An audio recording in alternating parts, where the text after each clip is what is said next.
You are now listening to theGrio's Black Podcast Network, Black Culture Amplified.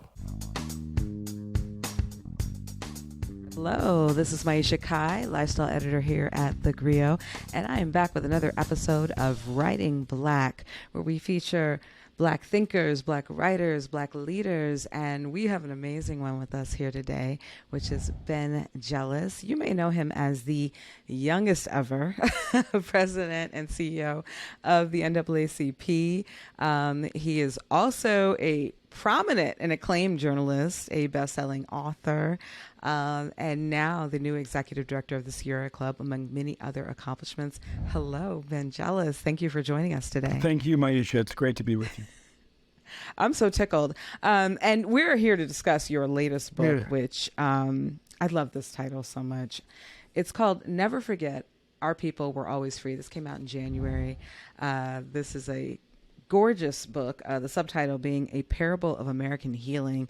And as hopeful as I found that title, I also was like, well, that's where it came from.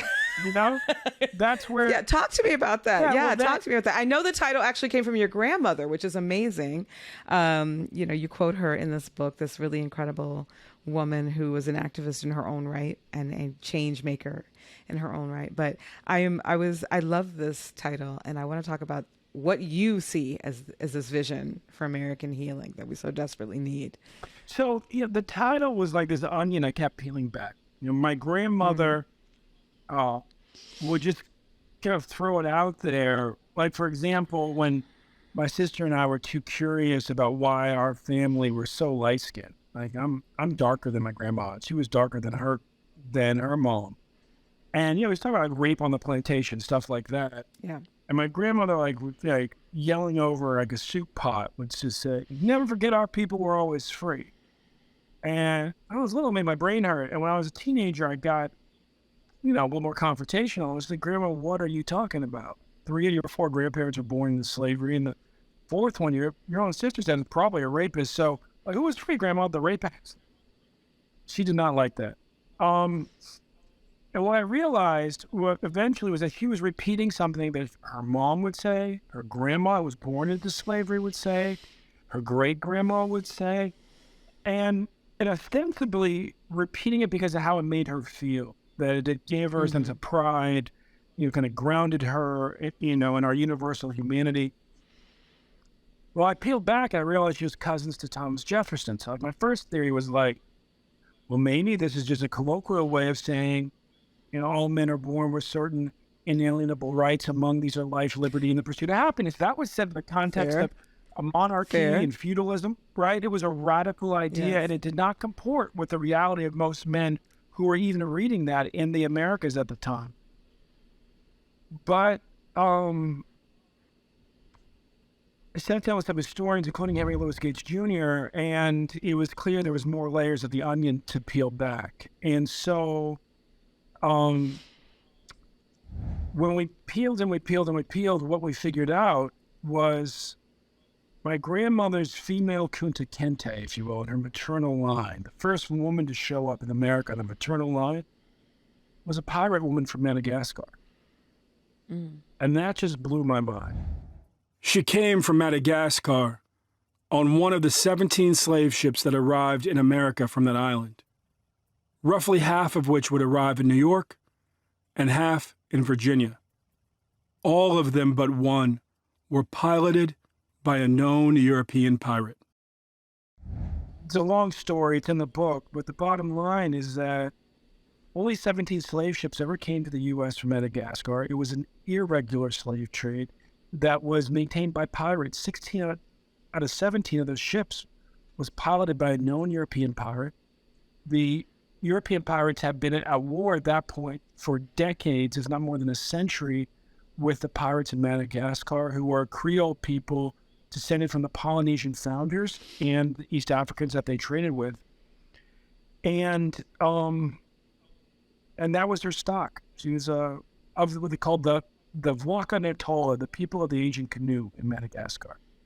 And a lot of those folks are pirates to this day. And you're like, well, wow, what would a pirate woman say to her children and grandchildren born into slavery? But never forget our people were always free. And why would she say it? It could be a battle cry, a call to insurrection, or it could just be a way, sort of an acquired way of instilling a rebellious spirit in these young people, allowing them to understand that freedom had been their people's history and therefore must be their people's destiny. And when I looked at the women in the family who were repeating it, 201, they were uniquely rebellious in our family tree. My mom sued her high school when she was 12, so she could desegregate when she was 15. My grandma's grandma ran away from slavery and still had a fortitude to come back to the same plantation after the war and demand a paying job. You tell that story in the book. Yes. like it's, these are strong women, and it's like, I think it's exactly what you said. You said basically you like the way it sounds, you like the way it makes you feel. It's exactly why they said it. That's exactly what they said. I did really like it. And I like so much that I called my own mother, almost like, listen to this title. By the way, she'll be reading the book this weekend. But and everybody buy the book for yourself and your mama, please. Never look at other people's books. That's right. Please do. But this idea of a parable for American healing, it's like, it feels like we're so deep in it. And listen, I am well into my 40s now, so I've been here a minute. I still think of myself as a relatively young person, but at the same time. Your moisturizer game is, keep it up. Listen, it's working well. I'm the lifestyle editor. I get a lot of samples, but that's aside. But I will say that we're at this juncture, and you and I both, obviously, one of the beautiful things about being Gen X is that we've seen our own industrial and digital revolution take place. We've seen the advent of the internet. We've seen MTV start. We've seen all these things happen. But the one thing that has been constant is racism in its many iterations. And also we saw the advent of political correctness, like whatever that was supposed to mean, and then the backlash against it, and that particular pendulum swing. And as you point out in the book, we are at this juncture where it just, it's so, in certain ways it's so nonsensical and vitriolic and absurd, and you kind of want to laugh, but it's, now in fact affecting our entire educational system. Obviously it's long affected our policing system. But you hold out hope, and I want to know where the hope comes from. Yeah. My grandma, when I was a kid and I was dealing with racism on the playground, she would say, "Oh, baby, just feel like," did they hurt you? And, oftentimes I answer, I was like, "No, actually, I kind of hurt them." I was not afraid of a fight as a kid. And she would say, "Well, first of all, I don't want you in any fights you can walk away from. And secondly, baby, just feel sorry for them." It's like, can you imagine what it must be like to just walk around so full of hate? It sounds exhausting, frankly. Just feel sorry for them. And this was the best part. She said, for some people, baby, just having to be themselves is punishment enough.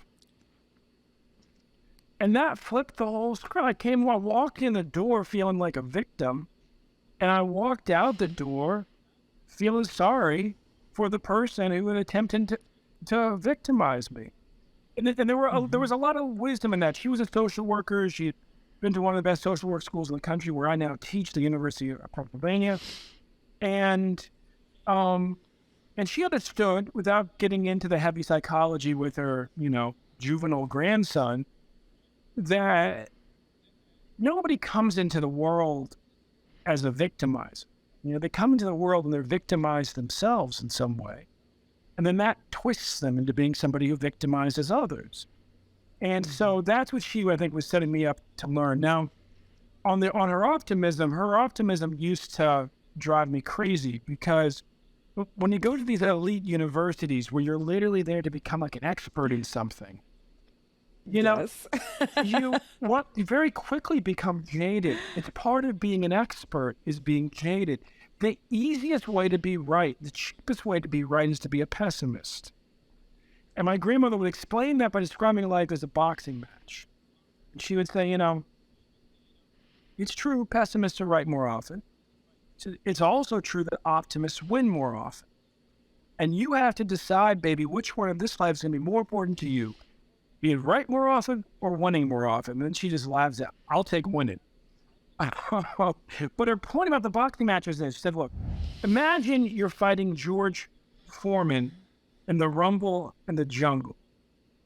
And, you know, you get in as you. Well, you get in the ring, you're probably going to be like, oh, man, it's George Foreman. Oh, he's going to hit me upside the head. He's going to knock me down. It's going to be a mess. So, and by the fourth, round, well, you probably throw in the towel because you're like, if you make it there, yes.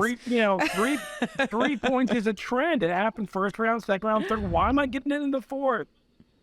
He said, or you can get in like Muhammad Ali and say, you know what? Yeah, all that's probably going to happen, but this might be the round I don't get knocked down. And Muhammad Ali did that for like 11 rounds. Dave Chappelle and I once watched that movie about 24 times in like 1 year. I know that movie very well. It's called When We Were Kings, and it's all about the rumble and the jump. Yes, it's a classic. And it's actually kind of a metaphor for Dave's life. I realized years later that was like mindset training when we were 20 years old. Okay. But Foreman Ali keeps getting into the ring and he keeps getting beat up. And he gets to the 11th round and he's like, you know what? George is getting kind of tired from beating me up. I think I can take him in the 12th. I only have to be standing in the 12th and I win the whole game. Doesn't matter how many times I was knocked down before. And that's what he does. And so, you know, that's ultimately, I do believe that we're going to triumph over racism. I do believe we will reach the place that Frederick Douglass said we were destined to achieve as a nation, to be the, quote, most perfect example of the unity and dignity of the human family that the world has ever seen.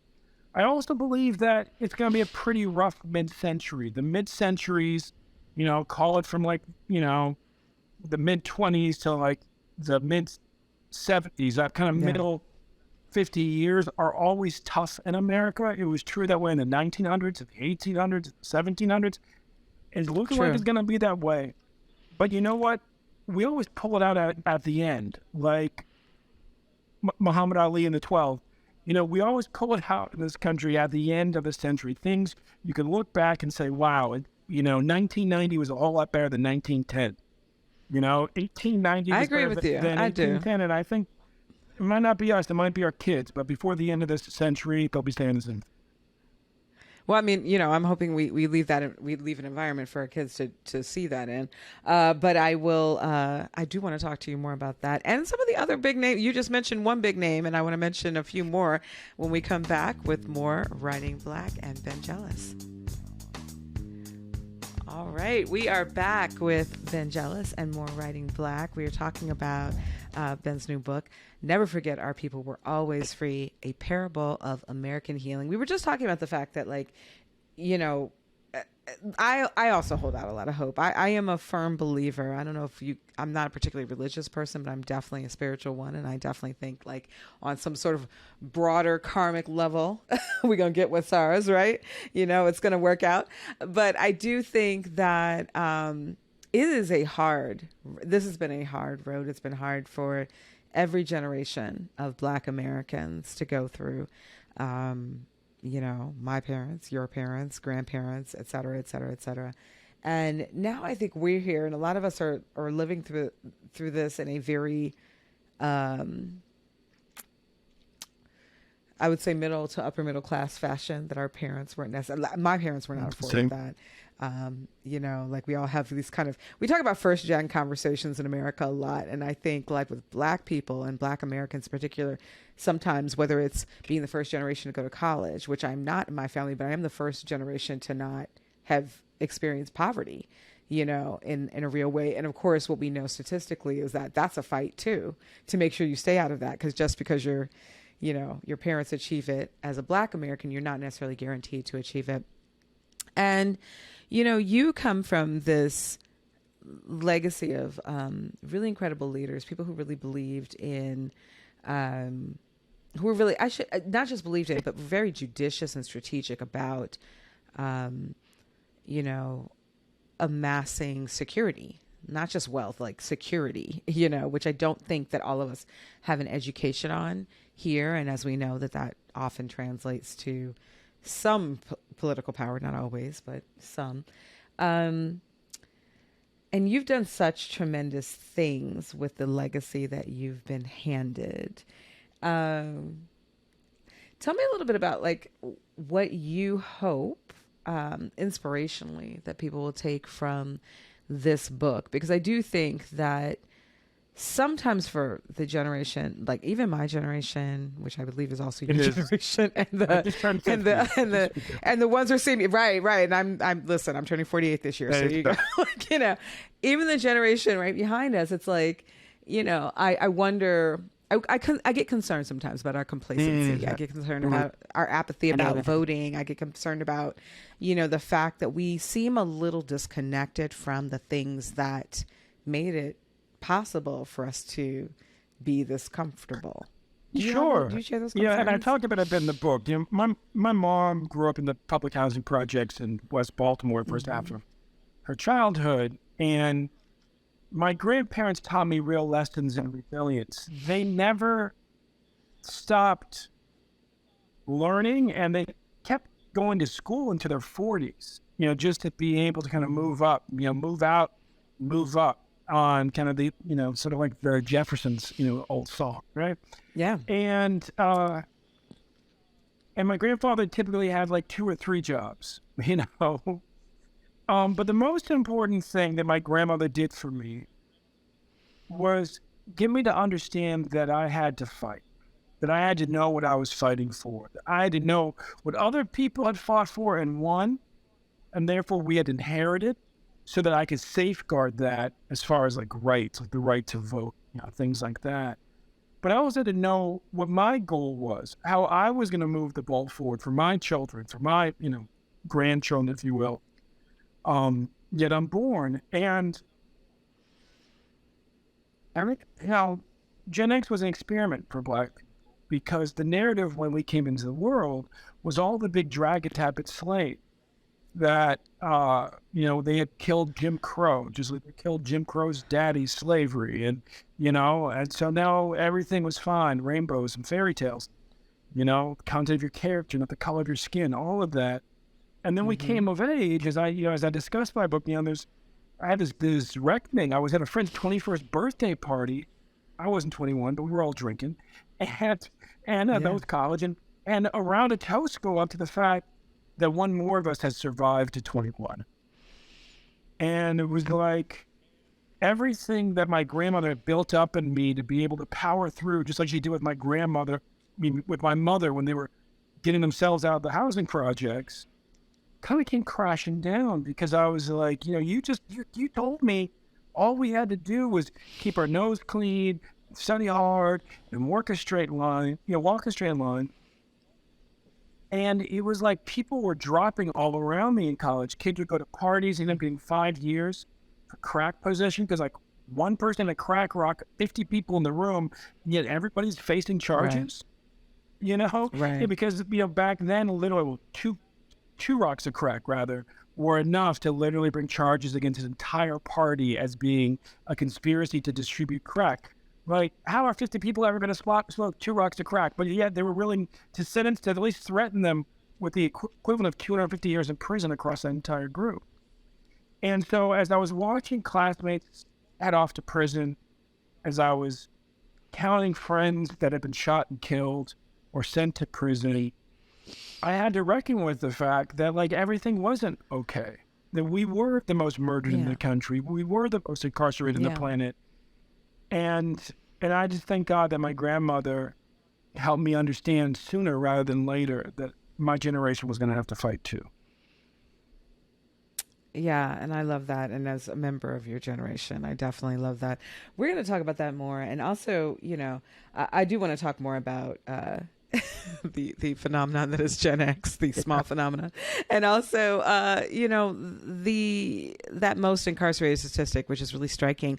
We're going to do both when we come back with just a little more Writing Black. I've been jealous.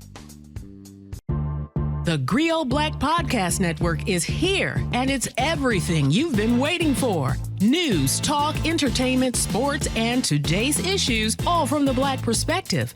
Ready for real talk and Black culture amplified? Be inspired. Listen to new and established voices now on the GRIO Black Podcast Network. Listen today on the GRIO mobile app and tune in everywhere great podcasts are heard.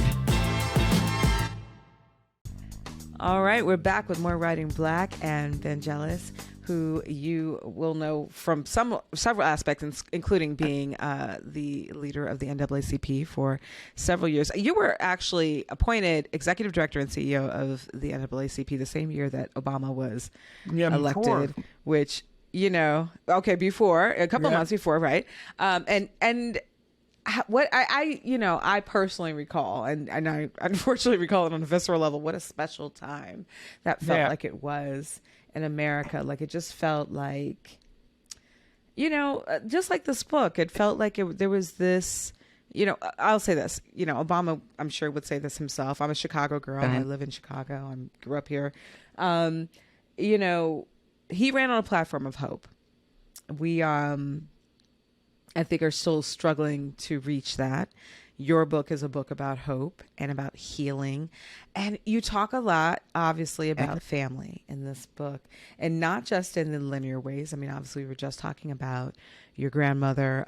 One of my favorite anecdotes in the book is when, I believe it's your mom who's like traveling abroad and she's doing all this stuff, and she writes back about the caste system in the Philippines, like, and she's like really breaking down like the whole like, probably the colorism of it all, which we're going to get back to, by the way. But like, she's like, well, caste wise, it'd be this and this and this.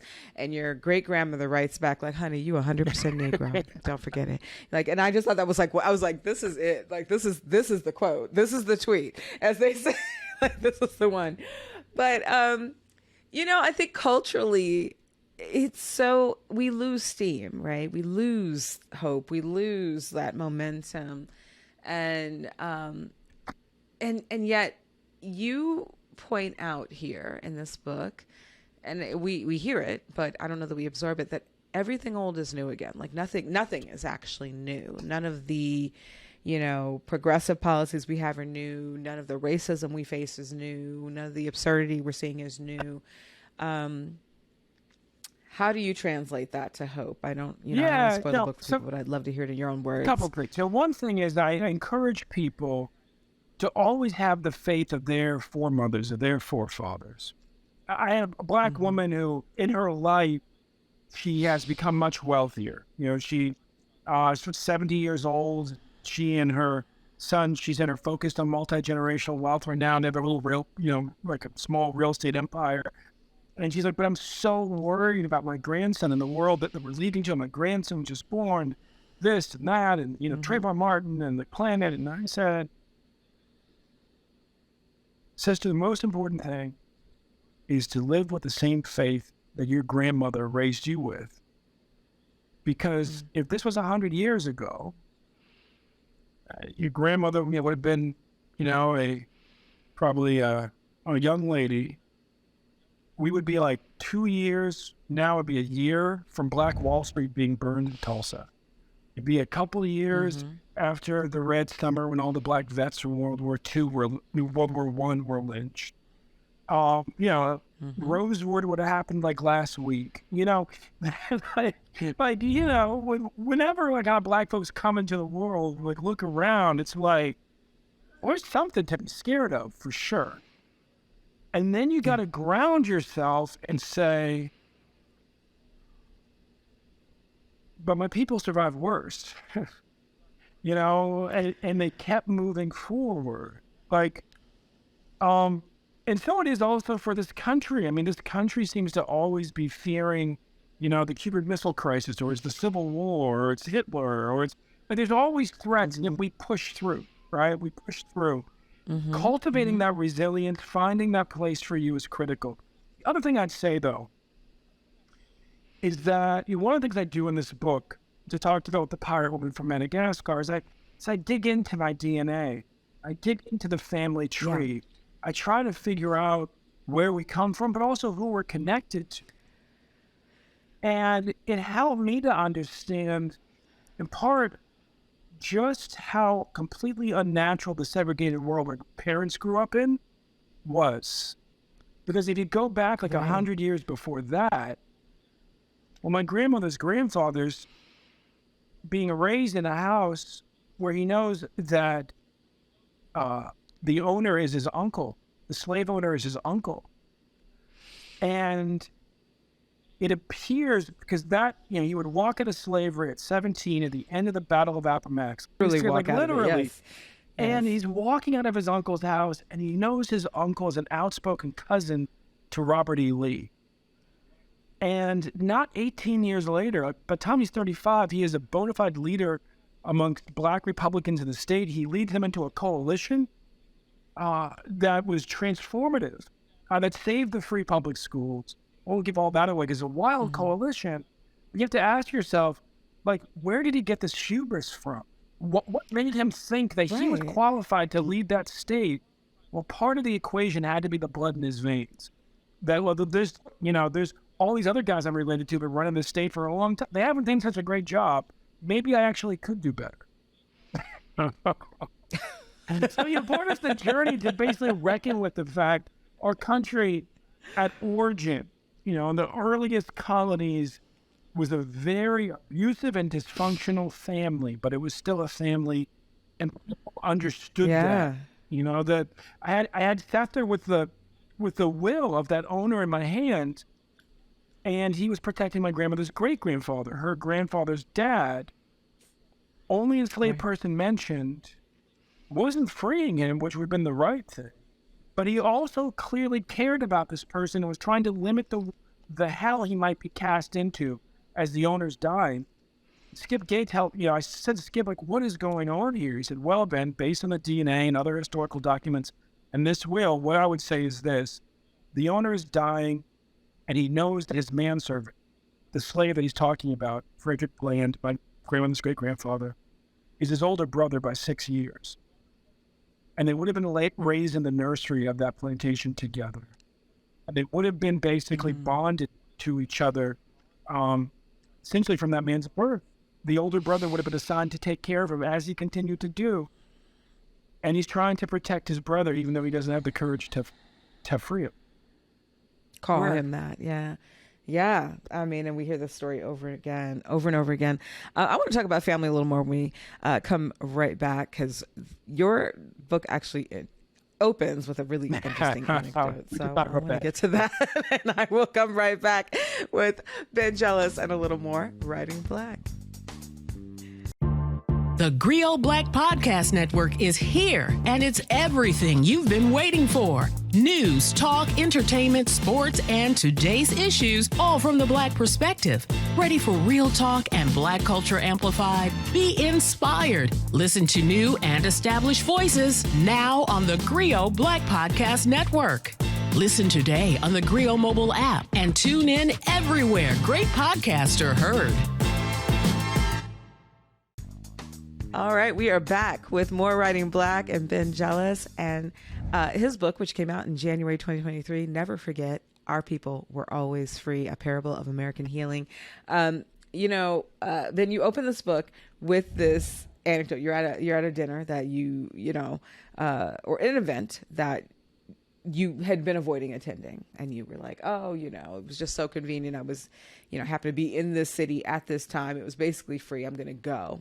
And you end up seated. Now, I'm not a person who believes there's any accidents, and I'm sure after this incident you weren't either, but you end up sitting next to this couple, and, you're making small talk with them, and you come to find out that the wife in this couple is essentially your cousin. But not in the way that we Black people typically say cousin. Tell us a little about that encounter and how. It was wild. We're having dinner, right? And I admittedly was a little drunk. There had been a cocktail party, and then there was wine at dinner, but the food hadn't showed up yet, And so you're in that little dangerous space where you're like, I thought there'd be something absorbing this alcohol in my stomach. and that tends to make me, who's already a candid person, even more candid.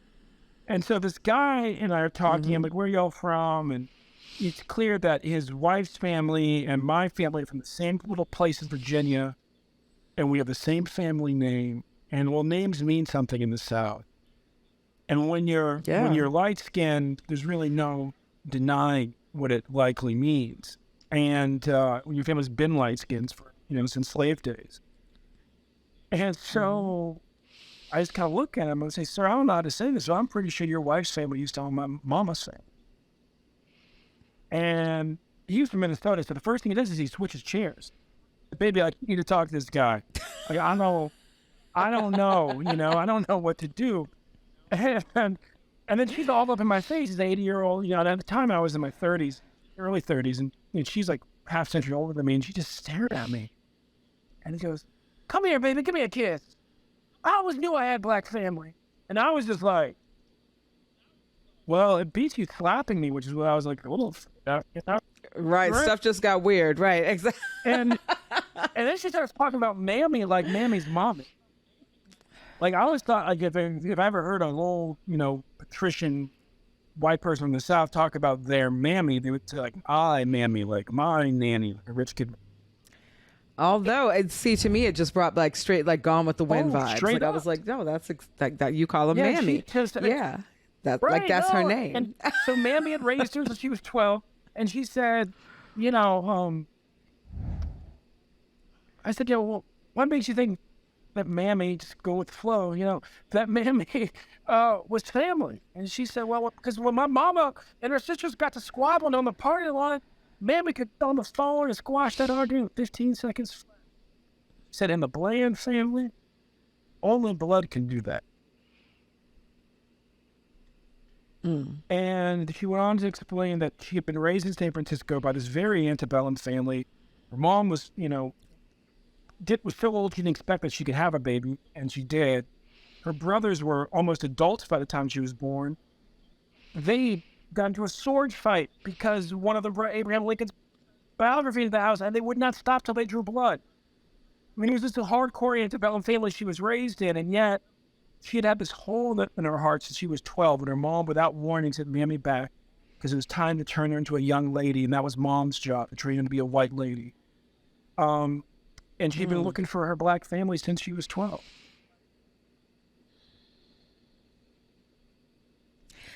And I mean, the reason this story fascinated me so much was like, I mean, several reasons. Coming from a light-skinned family myself, that we are descendants of the transatlantic slave trade. I was born in Minnesota, so I was like, that sounds very Minnesota nice, young man. That's exactly how we are. But, this idea that we all really are kind of like 1-2 steps away, from an encounter just like this. Oh, I saw the same thing happen between Myrlie Evers and John McCain at the 2008 NAACP convention. And, I've run for office. I can't imagine what it's like to run for president. John showed up, looking like a little bleary-eyed, like he'd been doing this grind for over a year. And Myrlie Evers gets right up in his face, and she says, John, my people are from West Point, too. We come off the old McCain plantation. That's right, John. You and I are family. And John McCain was just like, But, it's Myrlie Evers. So it's like as if Coretta Scott King's like, we're family. And you're like, you just want to be like, cool, great, right. Like that's exciting. But he also, it was definitely messing with his head a bit, right? And understandably so. Oh my gosh. Oh my gosh. I can't even imagine. Like, first of all, I'd be so starstruck, but he might not be. I think he was. I mean, Myrlie Evers is, story she's like an American treasure that I think anybody, yeah. I agree. Yes. All right. We're going to talk more about that and, and this color conversation and the craft of writing, because, I think people often forget, for all your political leadership, your gubernatorial run in Maryland, like, I think people forget that you are an accomplished and acclaimed journalist. And I think, we talk about writing. Sure. I want to talk about writing a little bit with you. We come back more with more Writing Black and Ben Jealous. All right, we are back with Ben Jealous and more Writing Black. We were just talking about the incredible Myrlie Evers, and she is one of several people who gets name checked in this book. And listen, when I say name checked, I think it's really important to note, like, your name checking is so organic, I can't even really call it that. I mean, you are godbrothers with Dave Chappelle, who also features really heavily in this book. You guys have several kind of pivotal experiences together, which one would when you've known each other your whole lives. I'm still referred to by some of the old black comics who open for him as his Puerto Rican bodyguard, because when you light-skinned in New York, you just Puerto Rican, and I was a college athlete. That's so they true. Just assumed I was hanging out and reading books because I was the bodyguard. It's like, Our fathers were best friends. His father was my godfather. We had reconnected in New York City at the age of 18 and quickly developed a bond that has lasted our entire adult lives. We both found our calling when we were 14 years old. He in comedy clubs, me in the streets organizing. Way in the back of our minds, each of us knew that we were ultimately trying to live up to the example set by the men in our family who were the first generation to lead after slavery. Listen, I'm a former New Yorker myself, and you did it, right? I also met. I met Dave when I was around 20, about 19, 20. I remember clearly the eras you were discussing in New York. I was a New York college student myself at that same age. We may have. You would have been at the Boston Comedy Club down by NYU. Maybe. I might have actually. I was at Sarah Lawrence, but if you met Dave, that's where he was performing back then. Every night. It was like a sharecropper in that place for a few years. No, like real talk. No, we were 18 years old. We were 6 months apart, and the Boston Comedy Club says to Dave, who's was at the Duke Ellington School of Performing Arts, and he graduated from school a year after me. When you graduate, come up to New York, and we'll put you up in this beautiful house, and you have to perform. And then he gets there, and they're like, and at the end of the month, like, we settle up, and we say, like, how many hours did you perform, and how much did we pay on the rent, how much did we pay for food, and it was like the company store. It was a great way to start, but it was hard life to live. Yeah. Yeah, I mean, it's so interesting because, like, you are, so plugged in just organically. I mean, obviously, you have a tremendous career on your own. Had you never been related to any of these people, and and I still think of you as a pretty young person, so I'm always looking forward to what's to come. But, one of the striking things about this is that you're hitting this note, when we talk about the craft of writing, and what resonates with people, you are hitting, I think, a really rare sweet spot with this book in which we are both hitting on some really relevant and relatable cultural touchstones, whether it be Dave or just some of the other things that, happened in the 90s in New York, or Stacey Abrams is like heavily featured in this book, all these kind of people who, it's almost like this prescient view on what we now know they became, right? In addition to yourself, and all of you kind of finding your purpose really early in life. But also, you as a writer, I think it is very frequent that people, even with Barack Obama, that one's political career eclipses this incredible writing talent, the incredible talent they have for communicating a moment or an idea or both, or philosophy. I would love to hear how you grew as a writer, in this process. In the process, wow, I really did. My first lessons in being a writer came from my mom, but my first professional ones came from Charles Tisdale at the Jackson Advocate, whose newspaper was the most frequently firebombed newspaper in America in the 80s and 90s. We were firebombed. Jackson, Mississippi. Okay. We were firebombed twice in the 80s, once in the early 90s, and once in 98. And I showed up to be a reporter there because I was an organizer, and the head of the Mississippi NAACP, who was an ally of the Republican governor at the time, was trying to run me out of the state. She had branded me a high yellow communist from New York City. I said, lady, you are right on one account. I'll let you figure out which one. Right. The one I can't help, right? and it's like, it's like, you just don't go to the Ivy League to like be a communist. Like, what a bad investment. But but there she was trying to run me out of the state, and Mr. Tisdale gave me a job so I could keep organizing. And the most important lesson he taught me was this. There I was, my first day, I had to turn in 3 stories by Tuesday afternoon to be edited Wednesday and published on Thursday, and it was Monday morning, and I was just like, where do I find these stories? I'm like, welcome to my world. And he said, brother, just walk outside and start talking to people. They will tell you what's going on. And so, that was actually my favorite job in my life. Me and my Jeep and Mississippi, 2 years, just driving around listening to people's stories. learned a lot about the human condition, learned a lot of wisdom.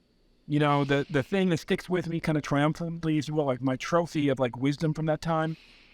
I asked a guy, a bluesman, to explain the difference between blues and gospel, because I was covering both, and at the edges, the genres were blending together at this event.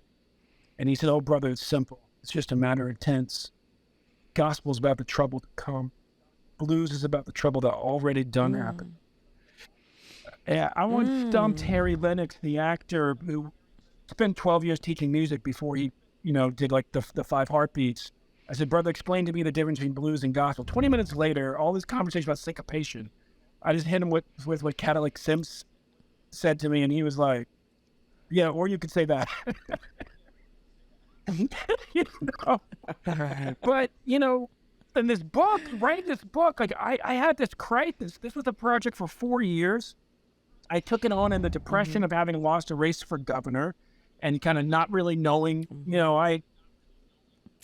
I love that you admit that, by the way. I don't think people are very transparent about how painful this can be when you go for something, anything that means something to you. Yeah, when your people start from the bottom, the way that you know how to win is to just give it everything, right? Just give it everything. Throw everything at it, yeah. And I did that, and I lost, and we won in a lot of ways. Stacey was very gracious.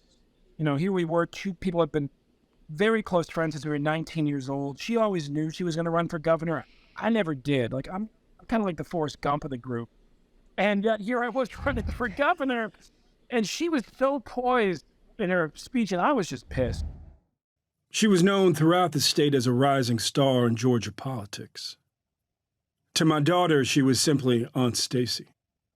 And to me, she was a friend who always had a little bit more common sense than I had. I'm a 5th-generation member of the NAACP. Children in my family have always been raised with the hard truths about our national sickness of racism. Still, Stacy understood, well before I did, that the hard truths to be aired in the church that day would be too much for any 7-year-old child to bear. So I ended up with a ghostwriter who really didn't get me and didn't get the complexity of the stories I was telling, and just kept trying to simplify it so that he could tell the story and he could understand it. And I had to fire him. And that was hard because I liked the guy, but it just wasn't working. And then I go back to the publisher, and the publisher's like, "Cool, sorry that didn't work out. You gotta have the book to us in 2 months." And I was like, you guys fucked me up with this guy. I blew all the money on him. Like, they're like, "Yeah, it sucks, man, but 2 months or just give us the money back." And I'm like, "But I spent on it." All right, fine. So then I was really, really stuck. And I was like, wait a sec. I'm a very good extemporaneous speaker. Why am I sitting here trying to compose stuff at a computer? And I just sat back and I turned on my voice recorder. And then I turned it off, and I actually would write an outline like I would for a speech, like 8 notes in the back of a 3x5 card. And I put that on my computer screen, and I would just talk. And I cranked out 90% of this book in 2 weeks. I love this story so much. I love it because I think, again, this is a podcast not just about the books that are written, but how they got there. And I think this is a story we have not heard before, but it's just as viable as any other writing story we've heard. And I love, love, love that you revealed that to us, because I think that is something that everybody can relate to. You got to find a way, that you get the words out. And I'm somebody who had a crippling stutter as a kid. And the first lesson was I could not read speeches. I can do that now, but I couldn't do that then. But honestly, at 15, like my vanity, I was just like, even though I lost that debate because I was incomprehensible, I couldn't read my speech, I looked pretty good in the photograph. So I was like, I better figure this out. And so I sat there. I had no resources for like a speech, like anything I would give my kids now. I didn't have any of that. And so I was just like, well, I don't stutter when I sing, so I'll try speaking with a rhythm. And I was like, well, Martin Luther King says that I was just reading things about speech, trying to educate myself. Martin Luther King says that his best speeches were written as notes on the back of an envelope. So I'll give myself basically 2 3x5 cards. and let me see what I can do. And it worked out really well. All of my speeches I've ever given have been extemporaneous, and it works out very well. You were just a font of not just information, but inspiration. Because I think like there are a ton of kids who have stuttered and who are grappling with that, who are going to find so much from you sharing that. We're going to be right back in 1 second with the last end of Writing Black with Ben Jealous. The Griot Black Podcast Network is here, and it's everything you've been waiting for. News, talk, entertainment, sports, and today's issues, all from the Black perspective. Ready for real talk and Black culture amplified? Be inspired. Listen to new and established voices now on the Griot Black Podcast Network. Listen today on the Griot mobile app and tune in everywhere great podcasts are heard. All right, we are back.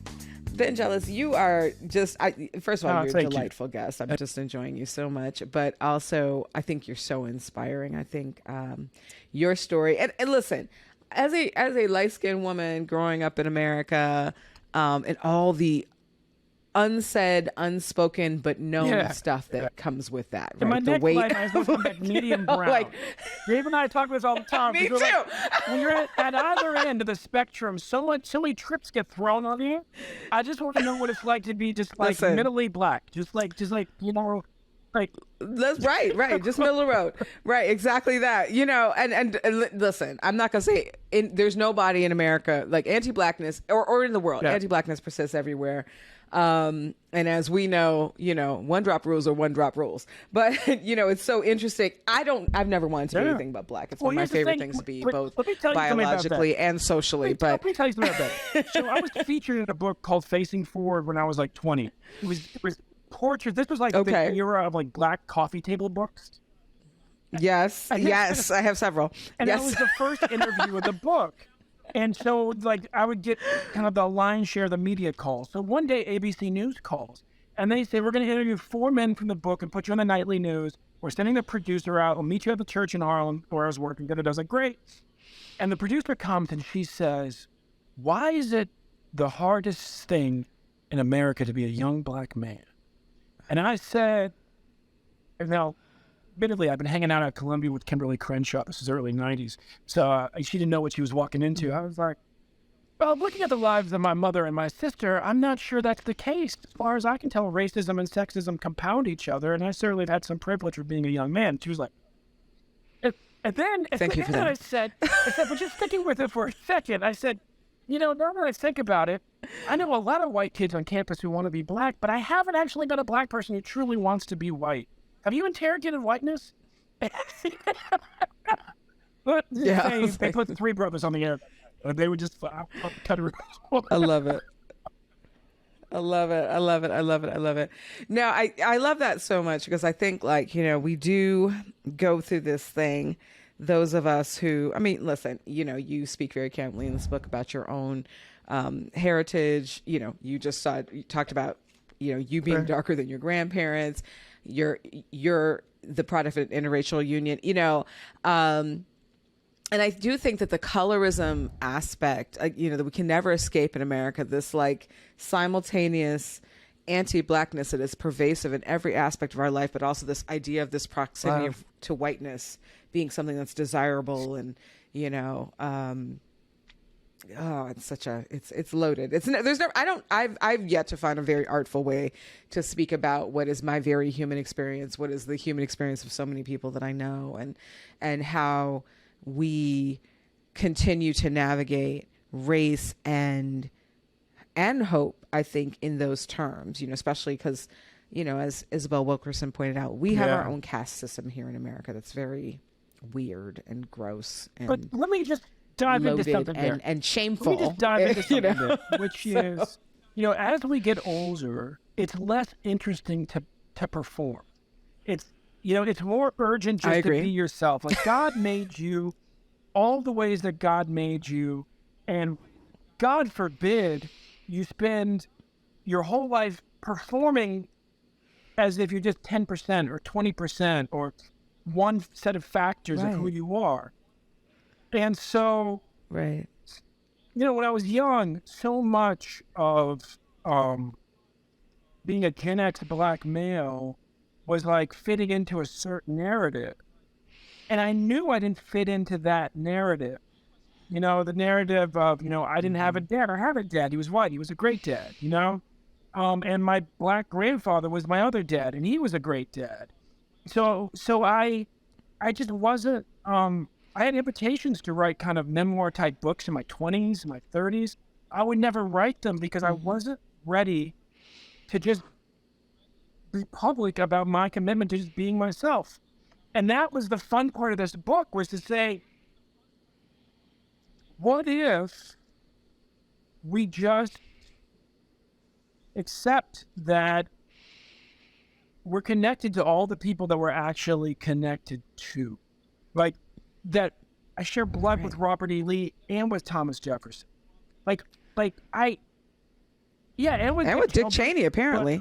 Obama already claimed that one. So, I'm going to let him have, That's true. the family swap. He gets to keep. let him have Dick Cheney, okay. But it's like, and it was actually very, very healing for me, because part of it was understanding. What allowed me to do that was that the last people to be enslaved in the family understood that too.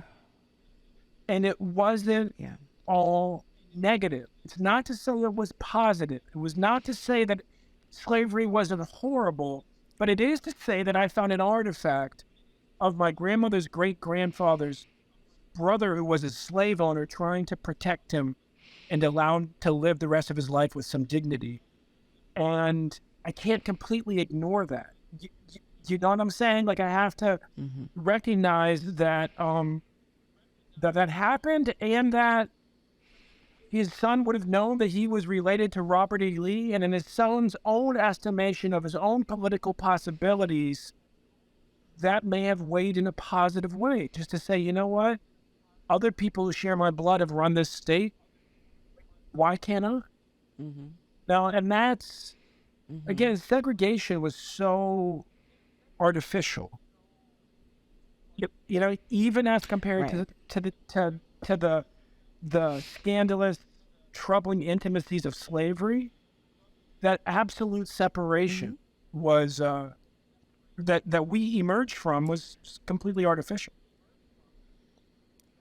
Do you believe that, as we often hear, race is a social construct? 1,000%. I mean, what's the alternative? That there are multiple human races? By that theory, right? The old, I mean, I love the biological things that make me black. I'm not going to front. Those but biological things make you part of the African diaspora, right? Right. Yes. But Africa isn't a social construct. Europe isn't a social construct. But the trip that we lay on, where your ancestors came from, that's absolutely, it's worse than a social construct. It's like a failed science fiction, experiment. Like, they said, they wake up in like the mid 1700s, these people who are falling in love with Europeans, and their science revolution, I don't know, like 1,000 years after Egypt's, or 1,500 or 2,000 years. Egypt was doing like brain surgery before Jesus was born, right? So there's all of that.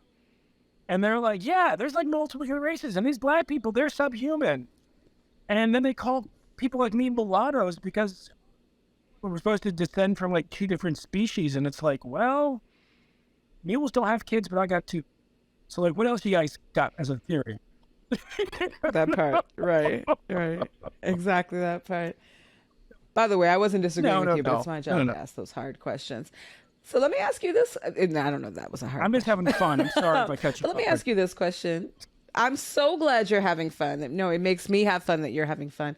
And on that note, because we are a podcast about reading and writing Black, what do you read? What inspires you? Who inspires you?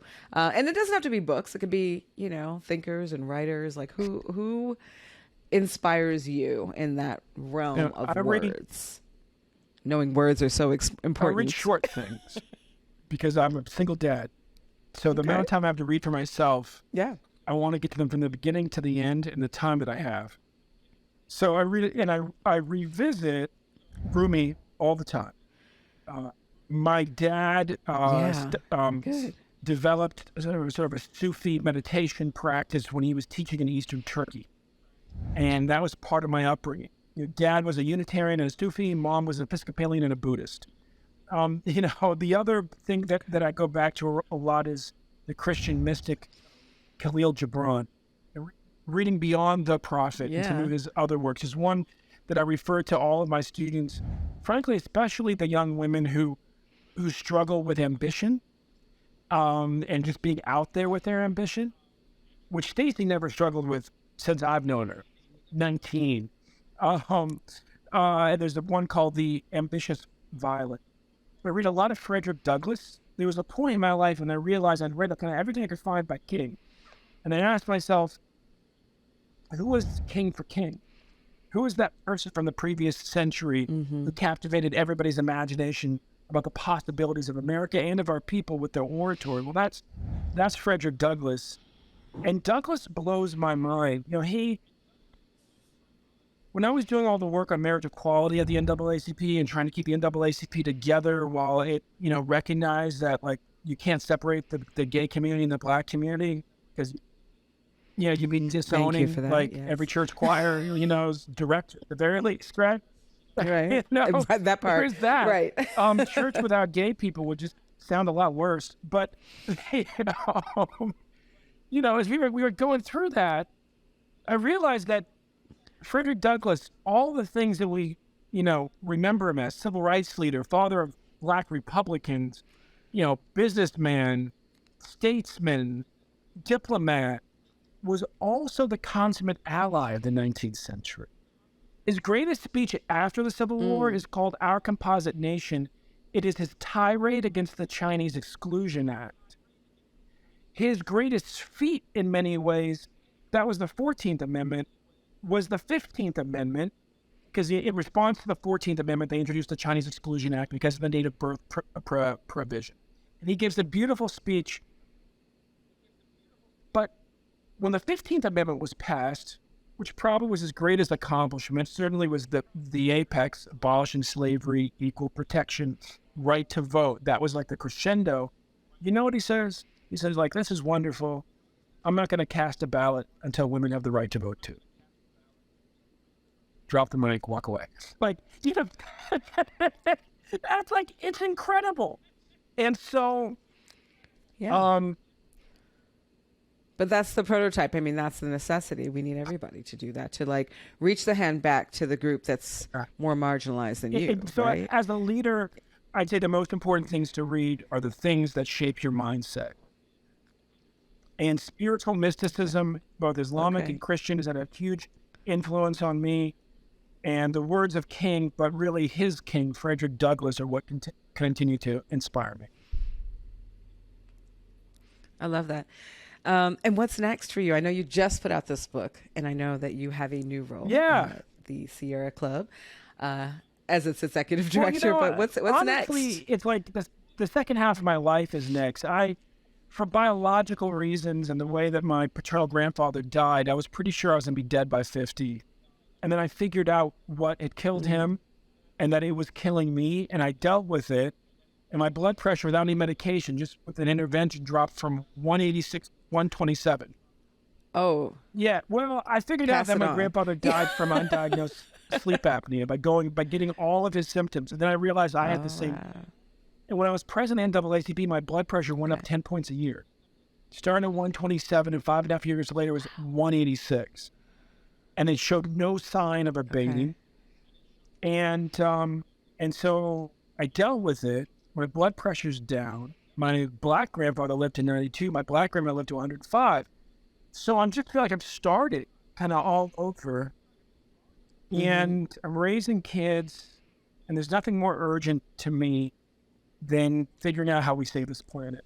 So that's what this next stage of life is about, is really applying the lessons that I learned from King's proteges, and I studied under several of them as a young organizer, Reverend Orange, Dr. Lowry, Andrew Young.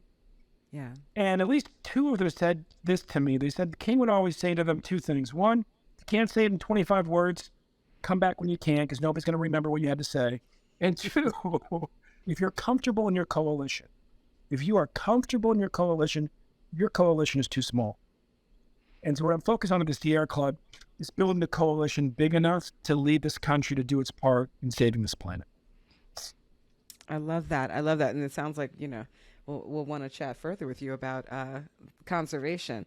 I would love that. But in the meantime, I want to thank you so much for thank appearing you. on Writing Black and talking about your latest book, Never Forget, Our People Were Always Free, A Parable of American Healing.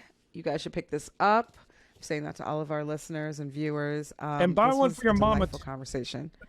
Buy one for your mama too, because it is Black History Month. So never forget, our people were always free. Okay.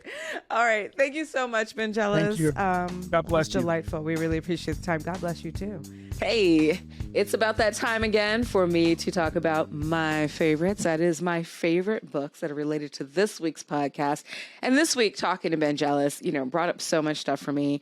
It actually brought up one of our recent guests, Charlene Hunter-Gault, and my people, 5 decades of writing about Black lives. One of the things I loved about Ben's book is, you're drawing in these other pop cultural figures and very well-known moments and really giving them like a really intimate lens.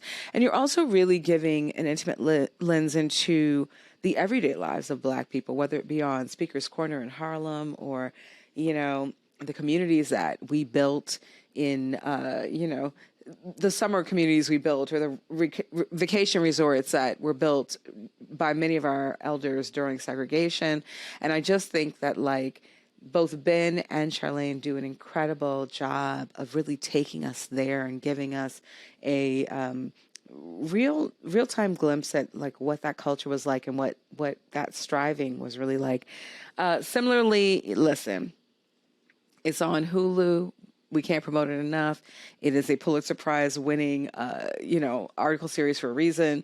But the 1619 Project, y'all, if you really want to understand, the impact and import of Black people, Black lives, Black influence, Black ingenuity, Black artistry, engineering, etc. in America and why we deserve all the things. This is an incredible book to engage with, and I highly recommend the series as well because it's undeniable. And as they try to strip more and more of our history from actual education in America, as if our history is not part of American history, which, spoiler alert, it is, we have to do our part to make sure that it stays alive in our minds and the minds of those who need to hear it, whether that be our children or other people's children. So those are my favorites for this week. I hope you will join us next week for another episode of Writing Black. Thanks so much for joining us for this week's episode of Writing Black. As always, you can find us on the TheGrio app or wherever you find your podcasts.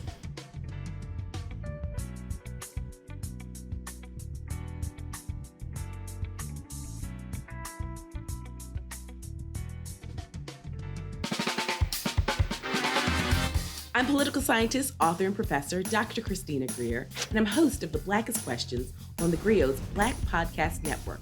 This person invented ranch dressing around 1950. Who are they? I have no idea. This all began as an exclusive Black History trivia party at my home in Harlem with family and friends. And they got so popular, it seemed only right to share the fun with our Grio listeners. Each week, we invite a familiar face on the podcast to play. What was the name of the person who was an enslaved chief cook for George Washington and later ran away to freedom? In 1868, this university was the first in the country to open a medical school that welcomed medical students of all races, genders, and social classes. What university was it? No, this is why I like doing stuff with you, because I leave educated. I was not taught this in Alabama public schools. Question number 3, you ready? Yes. Let me try to Okay. redeem myself. How did we go from Kwanzaa to these obscure Sport, darling. This is like the New York Times crossword from a Monday to a Saturday. Right or wrong? Because all we care about is the journey and having some fun while we do it. I'm excited and also a little nervous. Oh, listen, no need to be nervous. And as I tell all of my guests, this is an opportunity for us to educate ourselves because Black history is American history. So we're just going to have some fun. Listen, some people get 0 out of 5. Some people get 5 out of 5. It doesn't matter. We're just going to be on a little intellectual journey together. LaToya Kentrell. That's right, Mayor LaToya Cantrell. Hercules Posey. Born in 1754, and he was a member of the Mount Vernon slave community, widely admired for his culinary skills. I'm going to guess Afro-punk. Close. It's Afro Nation. So last year, according to my research, it's Samuel Wilson, aka Falcon. Wrong.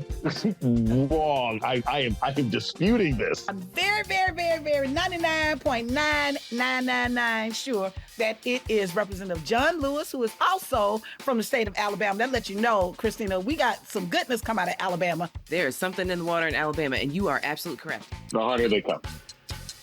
Close. Oh, wait. The harder they fall? That's right. I'm one of those people that just changes one word. I mean, I know the song too well. I just don't know nothing today. It's I'm going to pour myself a little water while you tell me the answer. The answer is Seneca Village, which began in 1825 with the purchase of land by a trustee of the AME Zion Church. You know why games like this make me nervous? I don't know if I know enough black. Do I know enough? How we gonna find out in public. So give us a follow, subscribe, and join us on the Blackest Questions.